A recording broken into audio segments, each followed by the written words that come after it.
They laughed at the girl in row 4 long before the plane ever left the ground. It started quietly. The way ridicule often does. Everyone, soft chuckles, raised calm. eyebrows. Help is on the way. Whispers passed like folded notes between strangers who would never see each other again. An airplane cabin had a strange way of turning people into judges. For a few hours, appearances became stories, and stories became truth. The girl didn't fit the story they expected.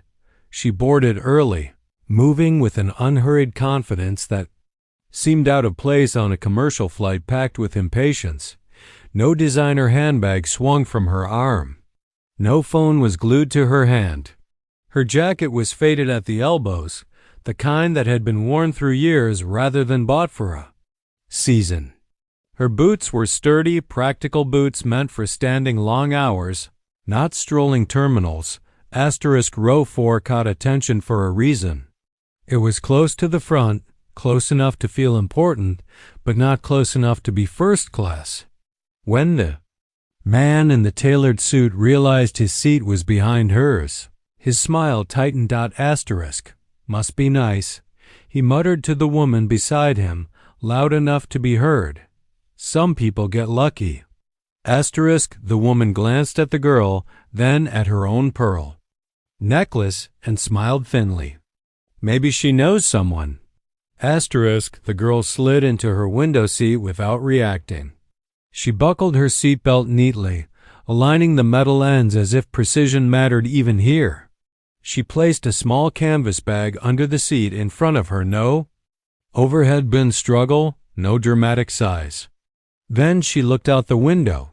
Outside, the runway shimmered under the afternoon sun. Ground crew moved with sharp, practiced gestures, orange vests flashing like warnings. The girl's eyes followed them, attentive, thoughtful, as if she were watching something deeply familiar. Behind her. Laughter grew bolder. A group of young men a few rows back leaned into the aisle, whispering comments that weren't meant to stay quiet. Row 4, seriously? She doesn't even look like she flies. Maybe it's her first time. Someone took out a phone, pretending to text while angling the camera just enough. Someone else snickered. The girl remained still. She didn't shrink under the attention. She didn't puff herself up either.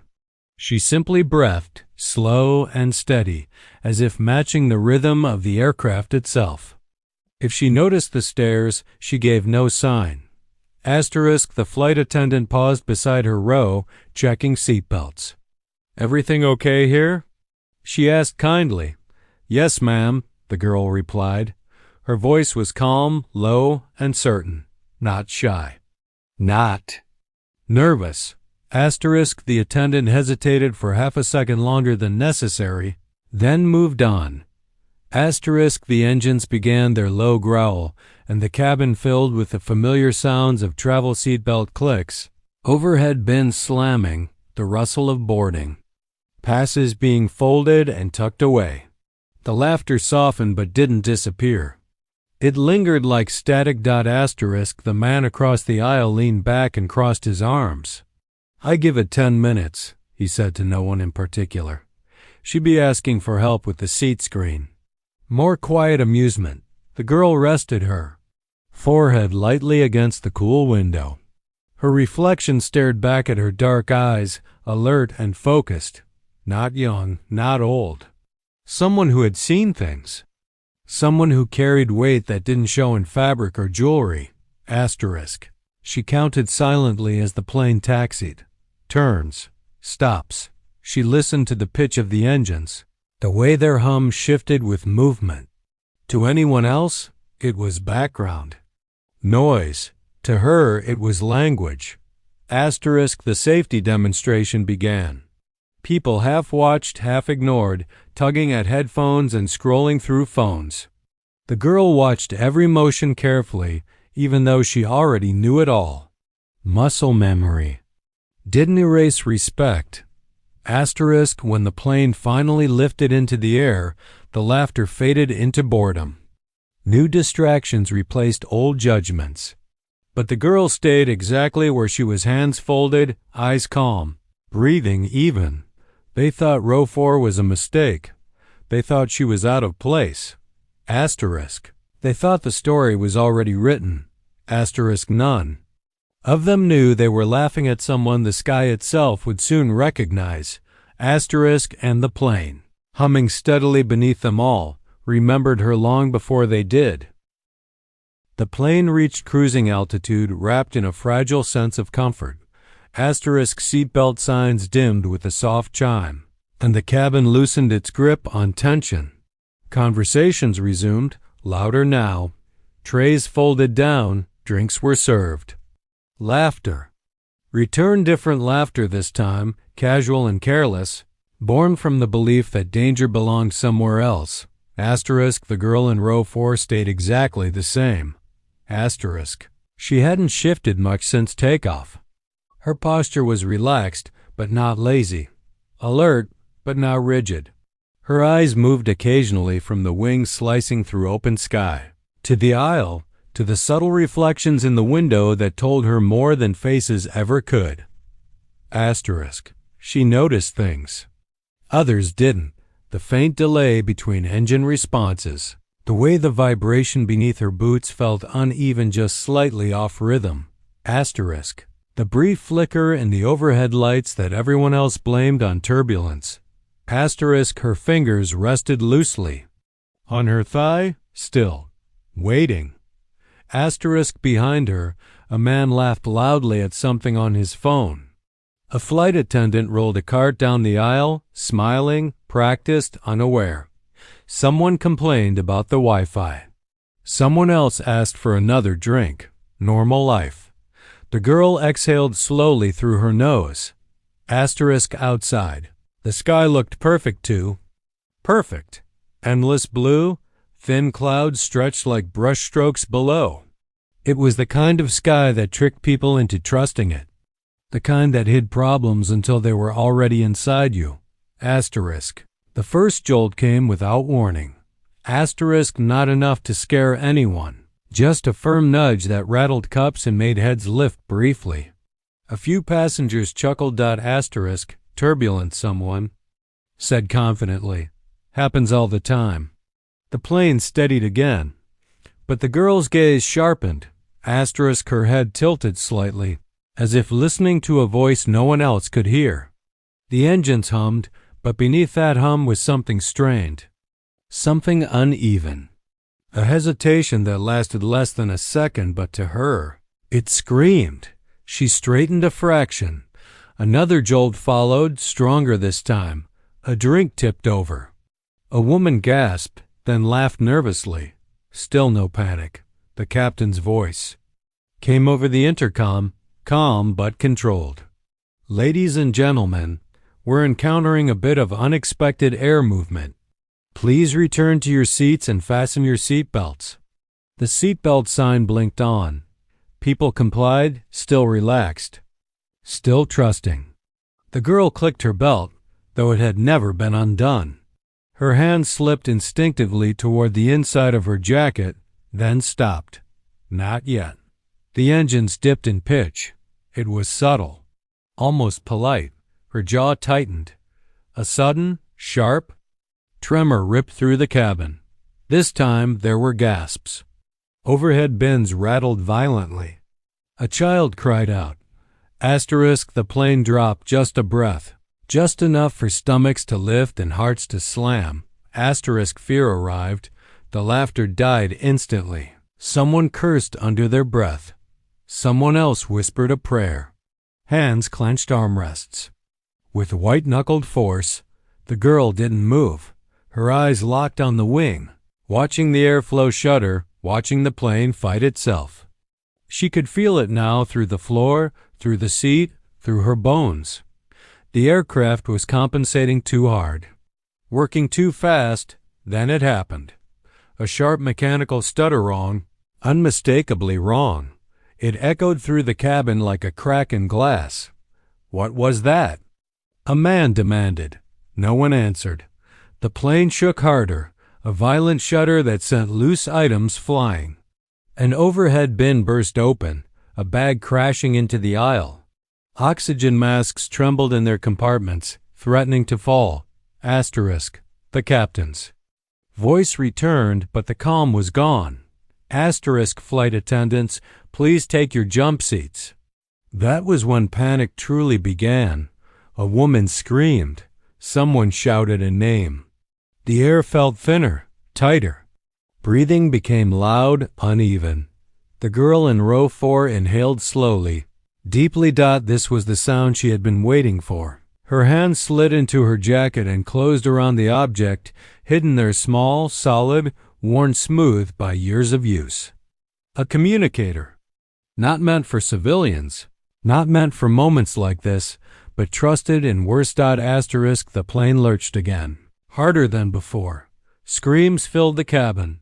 Then the intercom crackled. Not the captain, not the crew, but something colder, automated, unforgiving. Asterisk. Navigation failure detected. System instability. Terror spread like fire.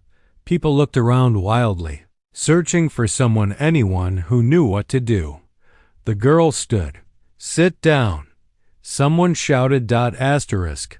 What is she doing? Another cried. She ignored them all. The plane rocked violently beneath her feet, but her balance never wavered. She steadied herself with one hand on a seat back, movements controlled, deliberate. This wasn't bravery. This was familiarity. Asterisk. She raised the communicator to her lips and pressed a FASTA sequence without looking. Static filled the speaker. The cabin shook again. Asterisk. Then a voice cut through sharp, urgent, unmistakably real. Asterisk. Unidentified aircraft. This is control. State your status. Asterisk. Before the captain could answer, before anyone else could even breathe, another voice layered over it, directed, precise. Asterisk. Raven 1, do you read? The words hit the cabin like a shockwave. Every head turned. Asterisk. The girl lifted her chin, calm amid chaos, and spoke into the storm with a voice that did not shake. Asterisk. Raven 1 reading loud and clear. And in that moment, the fear shifted. Because the plane had not called for help. Asterisk. It had called for her. For a heartbeat, no one moved. Asterisk. The words Raven 1 hung in the air like a code no one else had been meant to hear. Passengers stared at the girl in row 4 as if she had just spoken another language, one that rewrote everything they thought they knew about her. The communicator in her hand crackled softly, alive with signals the cabin could not see. Asterisk. Did she just? Someone whispered. Asterisk. The captain's voice broke through the stunned silence, sharp with disbelief and relief all at once. Control, confirm last transmission. Who did you call? Asterisk. The reply came instantly. We called Raven 1. She should be on board. Asterisk. A murmur swept the cabin, swelling into confusion and fear braided together. People leaned into the aisle, craning their necks. The tailored suit man across from row 4 stared openly now, his mouth slightly open. The smugness gone as if it had never existed. Asterisk. The girl didn't look at any of them. Asterisk. She braced herself against the seat back as the plane shuddered again, then spoke into the communicator, her tone clipped, professional. Control, I'm on the aircraft. Confirm failure details. Asterisk. The response was fast, urgent. Primary navigation compromised. Secondary systems unstable. We're losing redundancy. Asterisk. Her jaw tightened. Copy. I'm moving forward. Asterisk. Negative, the captain said quickly. Cabin crew. Asterisk. I need cockpit access. She interrupted. Not raised, not rude, just final. Now. The authority in her voice left no room for debate. Another violent jolt threw the plane sideways. A scream ripped through the cabin. Overhead bins burst open, spilling bags into the aisle.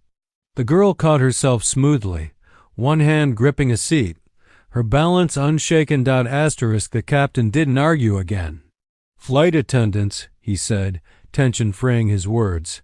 Escort her to the cockpit. Asterisk two attendants rushed forward, fear clear in their eyes, but so was something else hope. They looked at the girl differently now, as if she were no longer a passenger but an answer. Asterisk as she moved down the aisle, the cabin parted for her. People pressed themselves back into seats, eyes following her every step. She passed the man in the tailored suit. He couldn't meet her gaze. His hands trembled as he clutched the armrests. Asterisk, who are you? He breathed. Asterisk she didn't slow. Focus on breathing, she said softly, and kept going. Asterisk the closer she got to the cockpit, the worse the turbulence became. The plane groaned, metal complaining under forces it was never meant to endure. Warning chimes rang out sharp and relentless. Asterisk inside the cockpit. Chaos reigned. Asterisk, the captain and first officer worked furiously, hands flying over controls that refused to cooperate. Screens flickered. Alarms screamed. Sweat beaded on brows despite the cold air. Asterisk the cockpit door opened, and the girl stepped inside. Asterisk for a split second, the pilot stared. Then recognition hit like lightning. Raven One, the captain said hoarsely. Asterisk she nodded once. Report. Asterisk the first officer spoke rapidly. Nav's gone. Autopilot's unstable. We're manually compensating, but we're bleeding altitude. Asterisk she took in the scene in a single glance. Her eyes tracked data, not numbers but patterns. Her mind mapped the aircraft struggle the way a doctor read a pulse. Asterisk. Give me the left seat, she said. Asterisk the captain didn't hesitate. He unbuckled and moved aside. Asterisk the moment she sat down, something changed. Not in the plane, not yet, but in the people.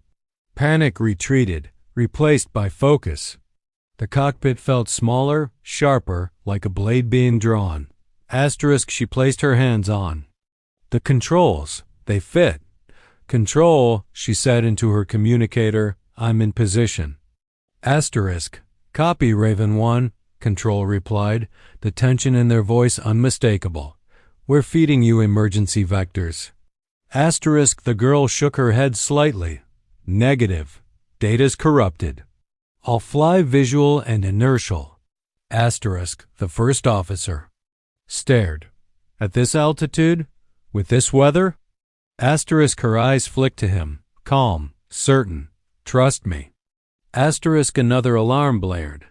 The plane dipped sharply, throwing everyone forward. The girl adjusted instantly, movements fluid, instinctive. The aircraft responded not smoothly, but obediently. Asterisk in the cabin. Passengers clung to seats, prayers mixing with sobs. No one laughed now. No one whispered. They waited. In the cockpit, the girl spoke softly, almost to herself. Easy now, she murmured, as if the plane were a living thing. Her hands guided it through the turbulence, feeling every shudder, every protest. Minutes stretched like hours.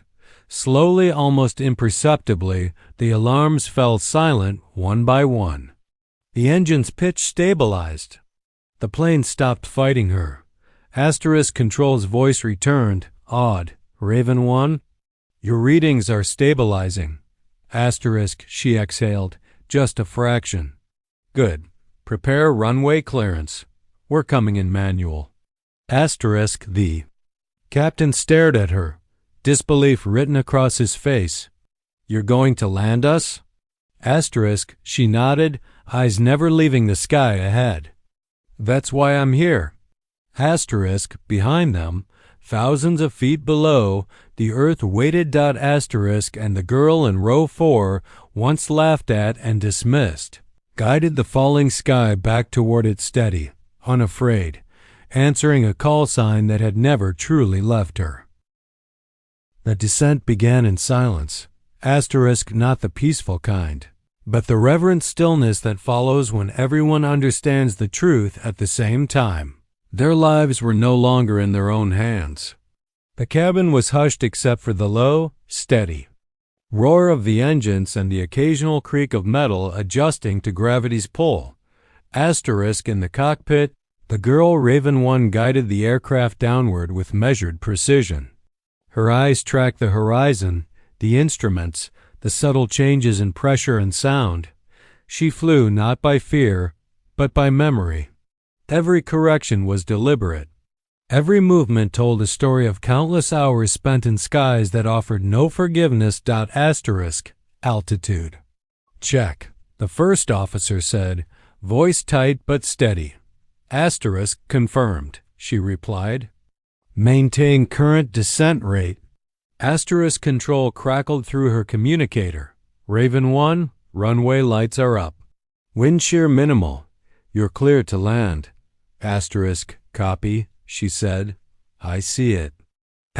Far below, the runway stretched out like a promise. In the cabin, passengers felt the shift before they understood it.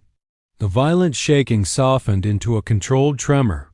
The screams had faded into whispers. People clutched armrests, hands clasped together, eyes closed or fixed forward, waiting for either impact or miracle. The tailored suit man in row 5 stared at the seat back in front of him, jaw clenched. Across the aisle, the woman with the pearl necklace wiped tears from her cheeks. A child stopped crying, sensing the change, sensing hope. No one spoke the girl's name. No one needed to. In the cockpit, the captain watched Raven 1 work, awe cutting through exhaustion. You fly like you know her, he said quietly. I do, she answered. She's scared, but she listened. The plane shuddered as a final gust of wind slammed into its side. Warning lights flickered, threatening to scream again. Raven 1 adjusted instantly, compensating with smooth, confident pressure. Hold, she murmured. Almost there. The runway rushed closer. At 100 feet, the aircraft protested one last time, a deep groan echoing through the fuselage. Passengers gasped. Someone sobbed, then contact. The wheels hit the runway hard but true. A jolt rippled through the cabin, followed by the unmistakable roar of reverse thrust. The plane slowed, skidding slightly before straightening under Raven 1's steady control, and then it was over. The aircraft rolled to a stop, for a fraction of a second. There was nothing. No sound, no movement. As if the world itself was holding its breath. Then the cabin erupted. Applause thundered through the plane, mixed with laughter and tears and broken prayers of gratitude. Strangers hugged. People cried openly, unashamed. Relief poured out in waves, unstoppable. In the cockpit, the captain let out a shaky laugh and leaned back in his seat. We're down, he said, voice thick. We're actually down. Raven 1 closed her eyes briefly, then opened them again. Her hands rested on the controls for one last moment before she released them. Well done, Control said over the communicator, reverent now. Raven 1, as always. She nodded, though they couldn't see her. Happy to be of service. Emergency vehicles surrounded the plane as it taxied to a safe stop. Lights flashed against the windows, painting the cabin in red and gold. The seatbelt sign remained on, but no one complained. No one minded waiting. When the cockpit door opened, the applause returned louder, focused, directed. Raven 1 stepped into the aisle. She looked the same as before, same worn jacket, same steady eyes, but now no one laughed. People stood. As much as the narrow space allowed. Hands reached out, not to touch, but to thank. Thank you. Someone whispered. You saved us, another said. She shook her head gently. We landed together. Asterisk, she walked back to row 4, the place where it had all begun. She sat down, buckled her seatbelt, and waited. Asterisk when the doors finally opened. Passengers disembarked slowly, many pausing beside her row. The tailored suit man stopped, swallowing hard. "I'm sorry," he said. "For earlier." Asterisk, she met his eyes not unkindly. "Fear makes people small," she replied. "You don't have to stay that way." Asterisk outside, the night air was cool and alive with sirens and voices. As she stepped onto the tarmac, a small group waited: officials, pilots, people who knew exactly who she was. Asterisk Raven 1. One of them said with quiet respect. Asterisk, she paused, then turned back toward the plane. Toward row 4. Toward the place where laughter had once lived. Asterisk, just call me the girl who answered, she said. Asterisk, and as the passengers watched her walk away, they understood something they would carry for the rest of their lives. Asterisk, you never know who is sitting beside you. You never know what sky they've survived, and sometimes the ones you laugh at are the ones who will bring you safely home.